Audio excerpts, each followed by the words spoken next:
Welcome to Storybook's Synopsis of Sinners. Mississippi, 1932. The night is thick with heat and death. A young blues guitarist named Sammie Moore stumbles through the swampy dark, his face torn open by a massive claw mark. In his hand, he clutches the snapped neck of his guitar like a broken cross. He reaches his father's church and collapses.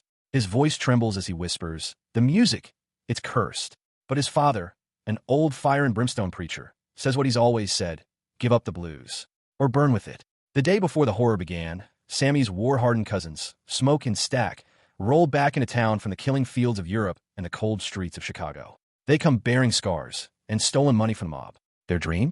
Buy a sawmill from a venomous land baron named Hogwood and flip it into a juke joint, a haven where their people can laugh, dance, and heal.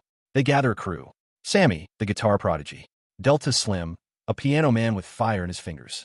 Pearline, a voice so haunting it wakes spirits. Annie, Smoke's estranged wife, whose grief has led her deep into hoodoo and the dark arts. And Grace and Bo Chow, two shopkeepers with secrets of their own. But something else rolls into town that night. Something older than war, crueler than racism, and thirstier than death.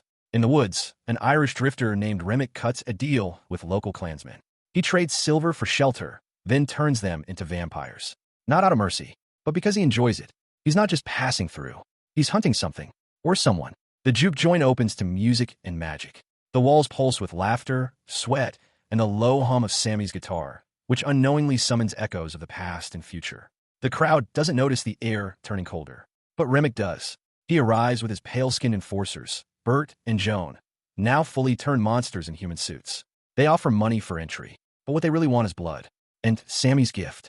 Smoke and Stack smell trouble, but Mary, Stack's old flame, who can pass for white, offers to charm the guests. Instead, she's seduced by Remick and turned into a vampire. Hours later, she returns to Stack, kisses him, then rips his throat out. The bloodbath begins. Remick's army spreads through the bar like fire. One by one, patrons fall, rise again, undead, twisted, and starving. Smoke, wounded but alive, fights to lead the survivors to safety. Annie, armed with garlic potions, stakes, and spells, tells them the truth. The blues has power. Real, terrible power. It opens doors, and Remick wants in. Remick offers a deal. Join him, live forever, and never fear the clan or death again. Refuse, and be slaughtered before dawn. But Smoke spits in his face. What follows is a siege of horror. Grace kills her own husband before burning alive in his arms. Annie is bitten by the man she once loved and begs Smoke to end her. Delta Slim is devoured alive, still playing piano as his hands are torn from his body. Only three remain: Sammie, Smoke, and Pearline. They flee to the rooftop, but Remick and the undead Stack are waiting. Smoke and Stack clash in a bone-snapping duel. Brother versus brother. Vamp versus soldier. Pearline is bitten trying to save Sammie, telling him to run. He does, but the getaway car, Remick blocks his path one last time. He offers immortality, glory, power. Instead, Sammie smashes his guitar into Remick's face, wounding the beast. Smoke appears just in time and drives a stake through Remick's black heart. As the sun rises, the vampires scream, burn, and vanish to ash. But the nightmare isn't over. Smoke, bleeding out, stays behind to face the returning Hogwood and his clan thugs. A firefight erupts. Bullets fly. Men scream. Smoke stands his ground and takes them all down. But the wounds are too deep. As he lies dying, he sees Annie and their baby girl waiting for him in the light. He smiles and fades away.